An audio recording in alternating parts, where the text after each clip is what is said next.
Title: The Unseen Realm. Tales of Haunting Realities. मुझे कभी भी सुपरनैचुरल चीजों पे विश्वास नहीं था। मैं हमेशा सोचता था कि ये सब बस कहानियां हैं, जब तक उस रात कुछ ऐसा नहीं हुआ जो मेरे समझ से बाहर था।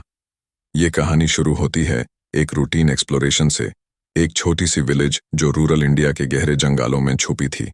मेरा नाम विक्रम है और मैं एक डॉक्यूमेंटेरियन हूँ जो पुरानी और छोड़ी हुई जगहों पे जाके उनकी कहानियां कैप्चर करता हूँ। एक दिन मुझे न्यूज़ मिली एक ऐसे गांव की जहां लोगों ने कुछ अजीब और समझ से बाहर घटनाएं देखी थी। मेरा क्यूरियोसिटी मुझे उस गांव ले आया जिसे लोग शिवपुर कहते हैं। शिवपुर पहुंचने पर मुझे लगा जैसे मैं किसी और दुनिया में आ गया हूं।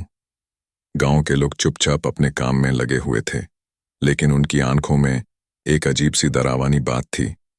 मैंने सोचा यह सब मेरे दिमाग का वहम होगा, लेकिन उस रात ने सब कुछ बदल दिया।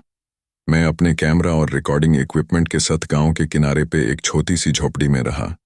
रात के सन्नाटे में सिर्फ जंगल की आवाजें थी। एकदम से एक भयानक चिल्लाने की आवाज ने मेरी नींद तोड़ दी।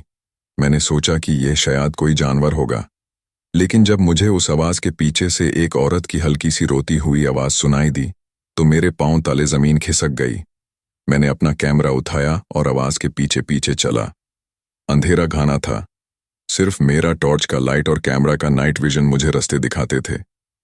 जितना मैं आगे बढ़ता उतनी ही आवाज तेज होती जा रही थी। एक जगह आके मुझे लगा जैसे आवाज नीचे जमीन से आ रही थी। वहां पे एक पुराना कुआं था जिसे देखकर लगता था कि कई सालों से यूज नहीं चुआ गया। कुआं के अंदर झांकने पर मुझे कुछ नहीं दिखा, लेकिन कैमरा का नाइट विजन ऑन करते ही मुझे एक तस्वीर दिखी जो अब तक मेरी आंखों के सामने है। एक औरत नीचे बैठी थी, हाथ ऊपर उठाए हुए, जैसे मदद मांग रही हो। मैं तुरंत पीछे हटा, मेरी सांसें तेज हो गई थी, लेकिन क्यूरियोसिटी ने मुझे फिर से कैमरा ऑन करने पे मजबूर कर दिया। और उस रात का सबसे डरावना पल तब आया जब मैं कैमरा को ढंग से फोकस कर रहा था। एकदम से वो औरत गायब हो गई और आवाज भी बैंड हो गई। मैं भाग के अपनी झोपड़ी में वापस आया और रात भर सो नहीं पाया। अगले दिन गांव वालों से इसके बारे में बात करने पर पता चला कि वो औरत एक दशक पहले यहां रहती थी और एक दिन अचानक गायब हो गई थी। लोग कहते हैं कि उसका पति उसको छोड़ के चला गया था और वो डिप्रेशन में थी। एक रात वो कुआं में कूद गई और तब से उसकी रूह वहां भटक रही है। लेकिन मुझे लगता है कि ये बस कहानी है, लेकिन जो मैंने देखा वो तस्वीर मेरे दिमाग से नहीं निकाल रही।